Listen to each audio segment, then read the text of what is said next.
From the shining domicile that is Pittsburgh Comics, my old mannered comic shop owner, Colin McMahon, transforms into the world's greatest comic book talking TV host. Join us, true believers, for Comics Now!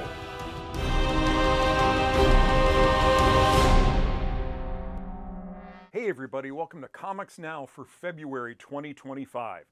So we're in February, which is never the most exciting month.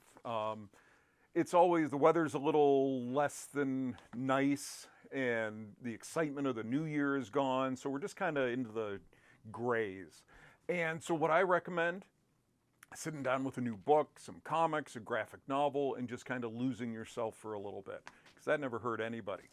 So we have tons of new stuff coming out. We have tons of stuff already on the shelves. And just come on by. We'll be happy to show you something new that you haven't seen before.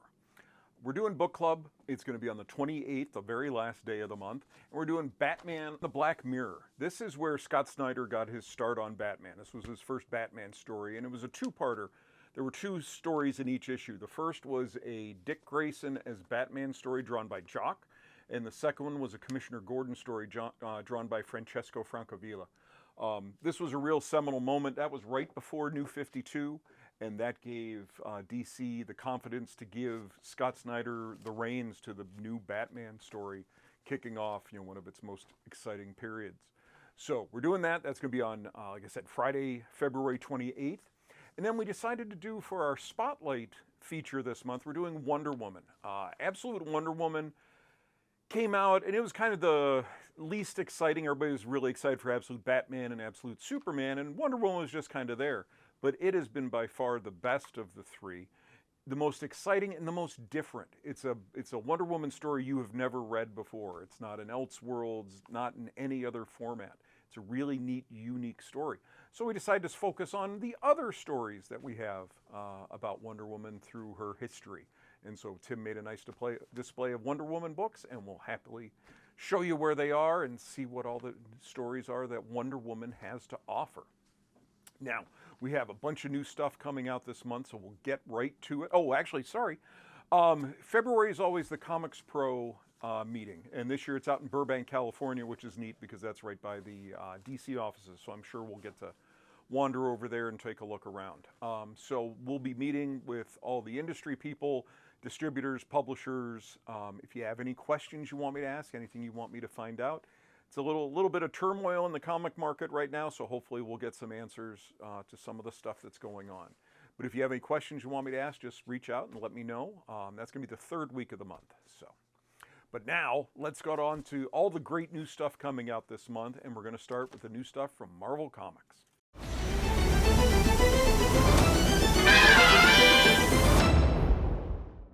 Okay, coming out from Marvel Comics. Well, a while back, at the end of Blood Hunt, Dr. Doom claimed the mantle of Sorcerer Supreme to defeat the vampires. And it's kind of been laying low, and we haven't really seen anything yet, other than a little bit in this current Spider-Man story. But now we're getting to it, and coming out this month is The Rise of Emperor Doom. This is written by Ryan North with art by R.B. Silva.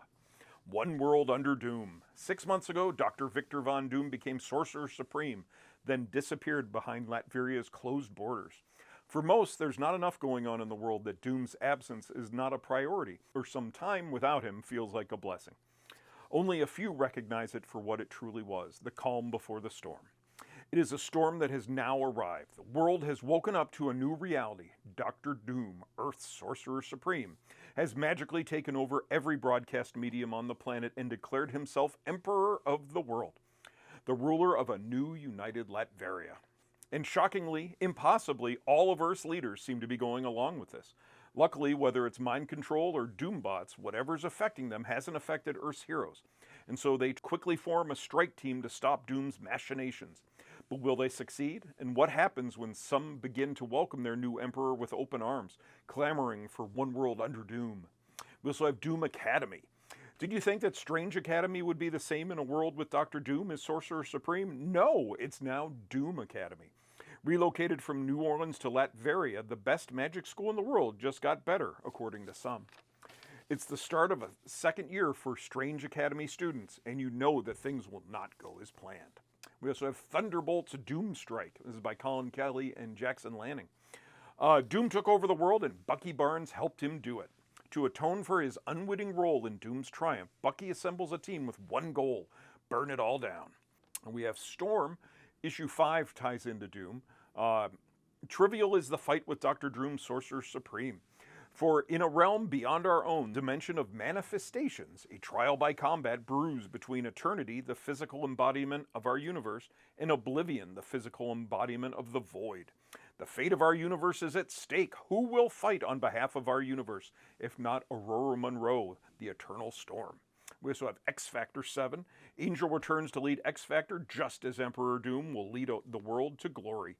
But in the utopic domain of the magnanimous Doom, what could X Factor's mission be, and what could bring them to a small nation on the island of Genosha? Fantastic Four 29, the impossible has happened. Dr. Doom has taken over the world, and the Fantastic Four are not going to let that stand. As Reed locks himself in his lab trying to solve the problem of Doom, Ben treats Sue on a trip to New York City with their mutual friend Jen She-Hulk Walters to help get her mind off things. But tensions after vampires overran the world in their blood hunt remain, and when Ben, Sue, and Jen find themselves on the wrong side of mob justice, they face a choice, and it's one that they will not be able to take back. Red Hulk 1 is a new series. This is by Benjamin Percy and Jeff Shaw. Thunderbolt Ross, in a cell deep below the ground, is a prisoner of Dr. Doom, and he is not alone. Brilliant military, criminal, and political minds have been gathered against their will in a prison complex that serves as a think tank to help carry out Doom's plan for global domination. But the Red Hulk has other plans, guest starring Machine Man and Deathlock. We have a new series, Weapon X-Men. This is by Joe Casey and Chris Cross. Wolverine, Deadpool, Cable, Chamber, Thunderbird, together on their very own X-Team for the very first time, all in an extra-sized first issue.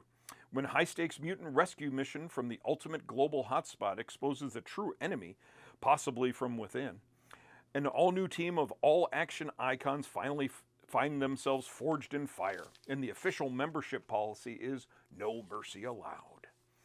We have Eddie Brock Carnage. This is by Charles Soule and Jesus Saez.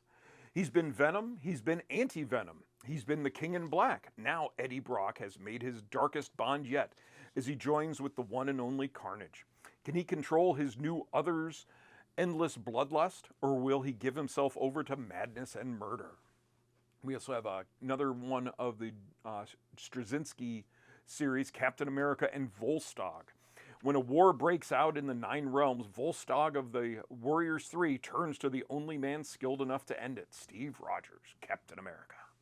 We also have a new book, Power Man Timeless. This is by Colin Kelly and Jackson Lanning, with art by Bernard Chang. He's unstoppable, indestructible, incorruptible, immortal, and utterly alone. He is Power Man, ripped from the breakout story in Timeless. The god-slaying, gamma-powered, iron-fisted sentry from the future, Luke Cage, arrives in the modern Marvel Universe, only to discover a foe and a mystery that will challenge even his incredible abilities. Marvel has some new facsimile editions coming out this month. We have Fantastic Four 2. They're going to do Fantastic Four issues for a while. We also have X-Men 132 and Daredevil number 1. We also have a Month of Woman special, Women of Marvel, She-Devils. Marvel street-level heroines break out of the shadows in a fight for the record books. When Shanna the She-Devil uncovers a dark conspiracy, she'll call on international allies to put their fists, scythes, katanas, and gauntlets together and stop a bomb before it can explode. We also have Marvel Mutt special featuring the animals of the Marvel Universe. And then a new Star Wars book, Star Wars: The Legacy of Vader. This is by Charles Soule and Luke Ross. Darth Vader's shadow extends into the rise of the First Order. The reign of Supreme Leader Kylo Ren begins. Kylo's dark obsession leads him to Mustafar. What secrets does Fortress Vader hold for the young tyrant? And what face from the past will guide him on his quest? We also have Star Wars: The Rise of Skywalker movie adaptation, and Star Wars: The High Republic returns with Fear of the Jedi. Now on to what's new from DC Comics.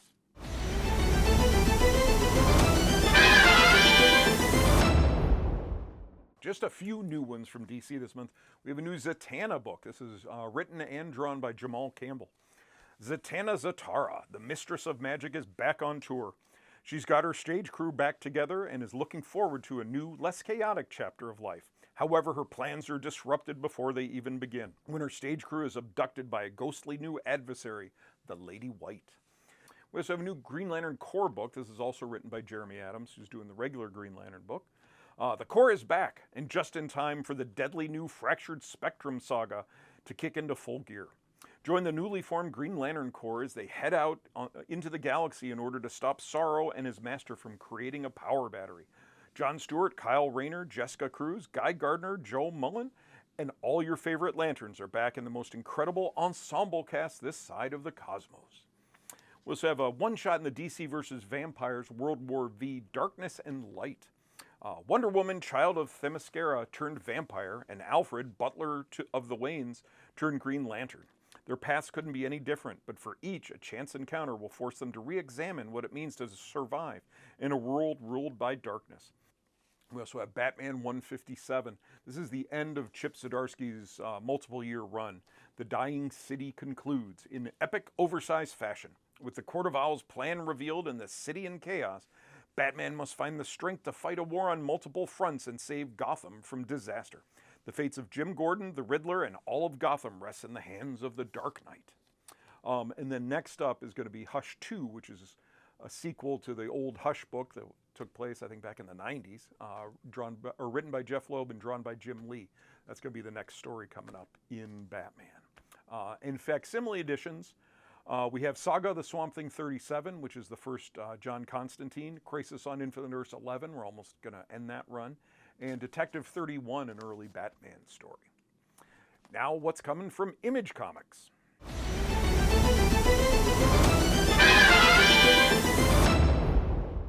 Coming up from Image Comics, a new one called Bug Wars. This is by Jason Aaron and Mahmoud Asrar. Slade Slaymaker is a kid from Alabama, suddenly lost in a vicious world beyond his imagining. A world of marauding ant armies, spellcasting spider witches, and beetle-riding barbarians. A kingdom of tiny but deadly warriors hidden in his own backyard. The same world that saw his father eaten alive by insects now plunges young Slade into the middle of a brutal bug war to decide the fate of his family. We also have Stay Out of the Woods one-shot. This is by Joe Pruitt and Butch Geis. Nightmarish terror once again haunts the shadowy woods of small-town community. Three young friends have to confront their own childhood fears, undead creatures that stalk the living, an enigmatic tree that seemingly collects souls, and an ancient forest entity that seeks to reclaim these lands as its own. It's Tom Sawyer meets Pan's Labyrinth meets It in this coming-of-age tale of redemption and courage in the face of pure evil. We also have a Valentine's Creepshow issue, Creepshow in Love, Romance and Creepshow. This 3-course special is for all the lonely hearts out there. We also have The Hive #1, Sex, Violence, and Bees. Welcome to The Hive. Moving now to Dark Horse, we have a new from the world of Minor Threats, Welcome to Twilight. Twilight City may be home to the Minor Threats, but they're not the only down-on-their-luck supervillains and heroes struggling to find their way. Comic book superstars Matt Fraction and Mike Allred reunite to tell a twisted noir tale about fame, dames, and mobsters. Benjamin Brock Bronkowitz is a washed-up, bird-winged actor who is not a superhero, but he once played one on TV. Now Brock spends his time on the superhero convention circuit, trying to cash in on his fleeting fame, drinking away his problems as he fades into obscurity. But a chance encounter with a mysterious woman empowers Brock to fight for a life he once thought was over. Can Brock learn to fly again, or will his vices and the ruthless gangsters on his tail clip his wings for good? We also have Our Brilliant Ruin, Horror at Crane Mansion. This is written by Cullen Bunn. Our Brilliant Ruin depicts a world where intricate social ties of allegiance and conflict are tested by the presence of the Ruin, a malignant force that corrodes the world and turns people into horrific creatures. We also have Sister Imperator. Sister Imperator has been integral to the band Ghost and its lore since founding. A representative of the clergy, she and her past have been shrouded in mystery until now. We also have a new Usagi Yojimbo series, 10,000 Plums. And then we have We Are the Power Pals. Washed-up actors Derek and Alex have been best friends since playing teen superheroes, Swallow and Buzzard, in the 90s TV show Power Pals. Wait, you've never heard of it? Don't worry, you're not alone. It was canceled after 3 episodes. But that small taste of fame left them hungry for more. When a video of the duo defending tourists being badgered by a pair of rip-off characters goes viral, the attention inspires them to fight more crime. But when their low-level crime fighting inadvertently disrupts the plans of a crazed crime boss, their friendship will undergo the ultimate test, and it or they may not survive long enough to enjoy their newfound fame. From IDW, there's a couple new ones. First one's Godzilla Heist. What if you could predict when and where Godzilla appears? What if you knew of the perfect opportunity to pull off the heist of the century? Jai is a young man who knows 2 things. A heist needs a good distraction, and there's no distraction like Godzilla. We also have Godzilla vs. America, Chicago. Godzilla is coming to America, and its first stop, Chicago. Join a star-studded crew of Chicago comic creators through 4 epic stories across the Windy City. Then we have, continuing the Godzilla theme, Mothra, Queen of the Monsters. Mothra has fallen after a fearsome battle with a terrifying new kaiju, Antra. Without its protector, the world has entered into a state of desolation. Kaiju roam freely, and what remains of humankind has been forced into hiding. But all hope is not lost. Mira is a young woman living in the wasteland who believes she lost her entire family in Mothra's final stand. That is, until her missing twin shows up at the door with 2 fairies. If her sister is to be believed, Mira may hold the key to the rebirth of Mothra and the Earth's return to normalcy. They just have to travel back in time to get its egg from the Jurassic period first. Now here's what's coming from the rest of the publishers.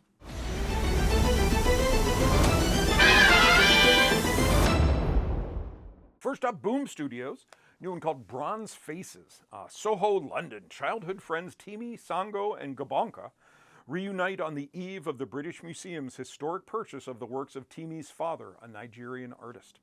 Timi has been invited as a guest of honor, but what the museum is heralding as a triumphant acquisition, the trio see as nothing short of brazen cultural theft.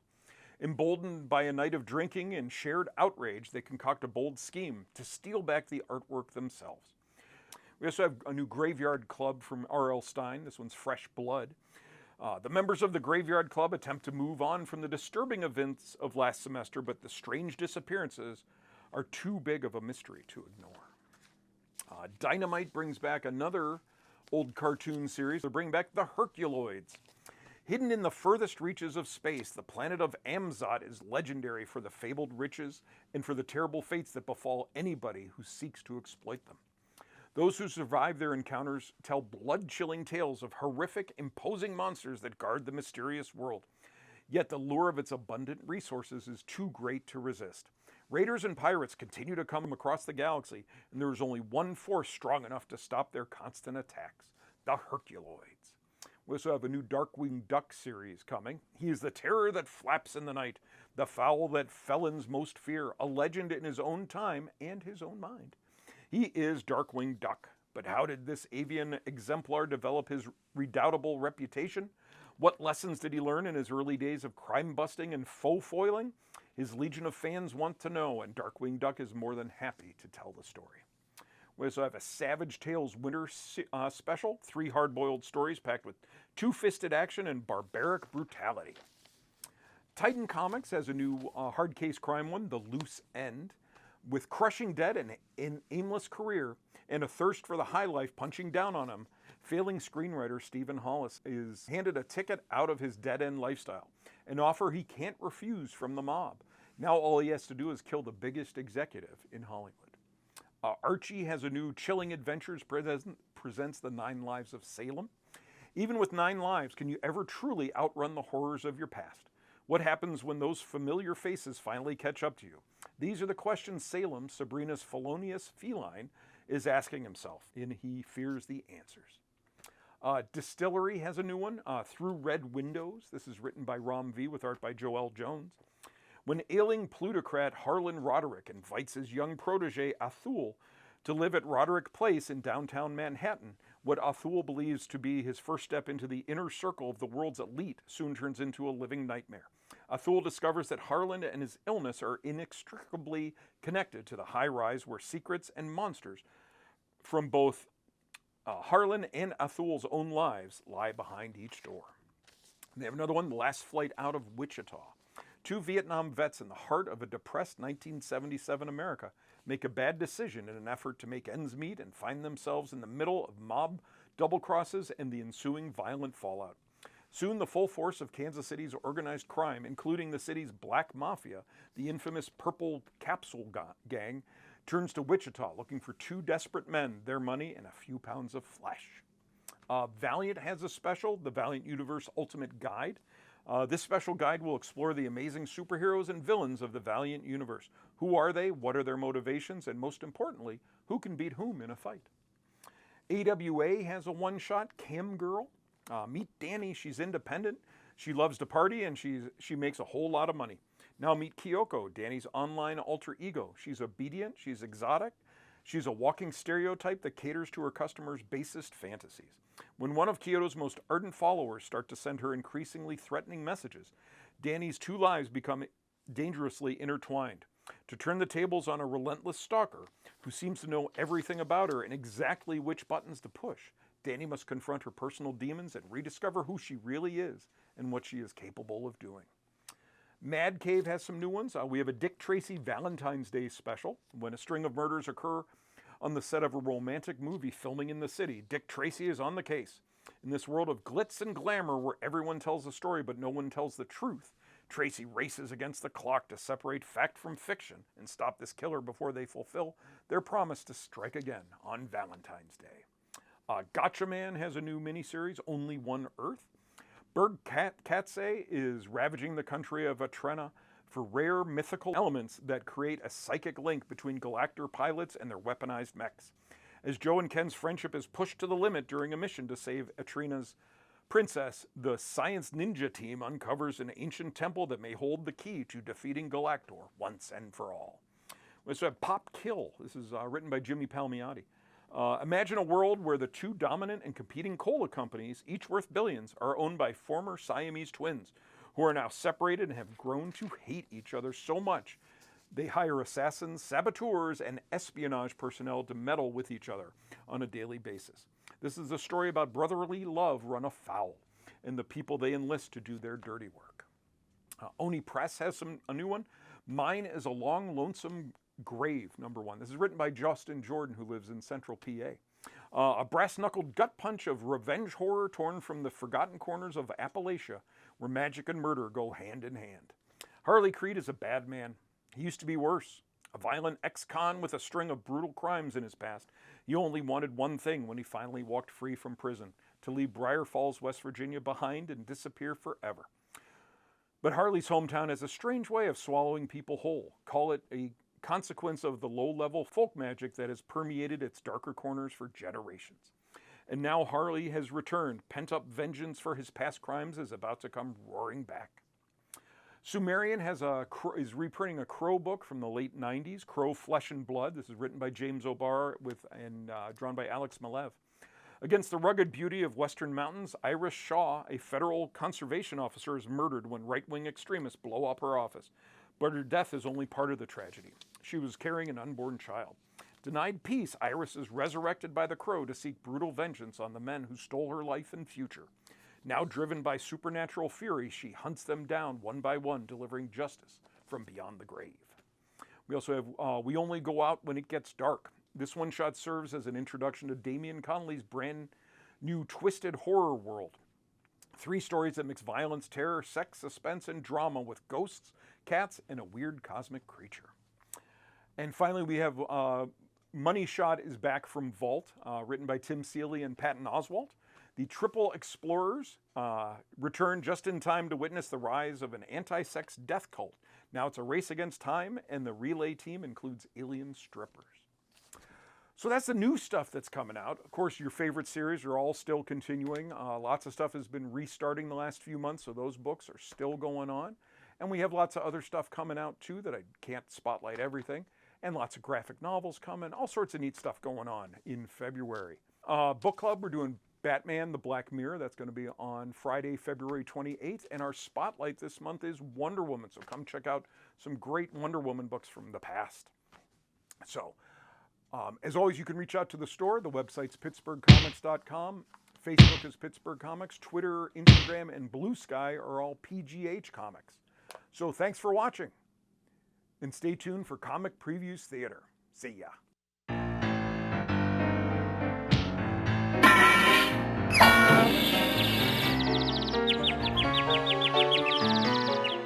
Alright people, this is an incredibly special event. Opening night for the 13th anniversary celebration of Emperor Palpatine's ascendance to the office of Supreme Chancellor. Nothing can go wrong. If something does go wrong, believe me, the higher-ups will want people to blame. You do not want that person to be you. On display inside this building are some of the most valuable pieces of art from worlds across the galaxy. Author up by Imperial subjects everywhere in the grand display of unity and corporation. Why are there even pieces from the Empire's personal collection? Some of the galaxy's most important people will be in attendance. This presents a unique challenge from the security perspective. The Empire, in his infinite wisdom, chose to hold this event here on Alderaan rather than Coruscant. No doubt to send a message to any ne'er-do-wells. But this also requires additional vigilance. Tonight, you must all perform your duties with extreme care. Be on a lookout for any rogue elements. They're not messing around with the security for this thing, Santa. Stormtroopers everywhere, fighters flying patrols. It's serious. Maybe too serious. No shame on coming back another day, Athra, or just choosing an easier target. Nah, this is the time, Santa. Opening night means it'll be packed. No one will even notice us. I've loaded up my electro tattoos with a data bomb too. If we needed a distraction, I can zap a laser droid or a KX unit and get away in the chaos. As far as all the guards, well, that's a good sign. They only be in an extra security when there's lots of stuff to steal. I won't lie to you. What I'm asking you to do, it won't be easy. The Empire's tactics get more ruthless every day. I can't tell you when this war will be over. If you come with me, I can't tell you that you'll ever see your home again. All I can promise you is that you'll be fighting alongside some of the fiercest and most caring people in this galaxy or any other. And I just know they'll be excited to meet you, to shake your hand and thank you for your service, and to say the bravest, most beautiful words you'll ever hear. Welcome to the rebellion. So who wants to be the first to sign up? Who's ready to fight for... The recruiters down. Recruiters are making a run for it. Guess they don't want to be rebels after all. We'll see about that. Everybody freeze right where you're at. This man asks you people a question. He can't hear your answer anymore. But I can. So tell me, are you a law-abiding citizen who loves their empire? Or are you a lying, murderous deck of rebel scum? Ma'am, my databanks clearly state that Master Vader said this is a task for me alone. Yeah, but we're not going to get out of this alive by just obeying Vader. We're going to get out of it by being invaluable. So if he's off to grab this weird Tatooine kid, he needs backup. At least he needs a ship that can carry people. That fancy TIE fighter of his doesn't even have a second seat. So we follow. Keep quiet and come in when he needs us. Yes, we do have time to fill and no one to murder. Unfortunate. What can we do?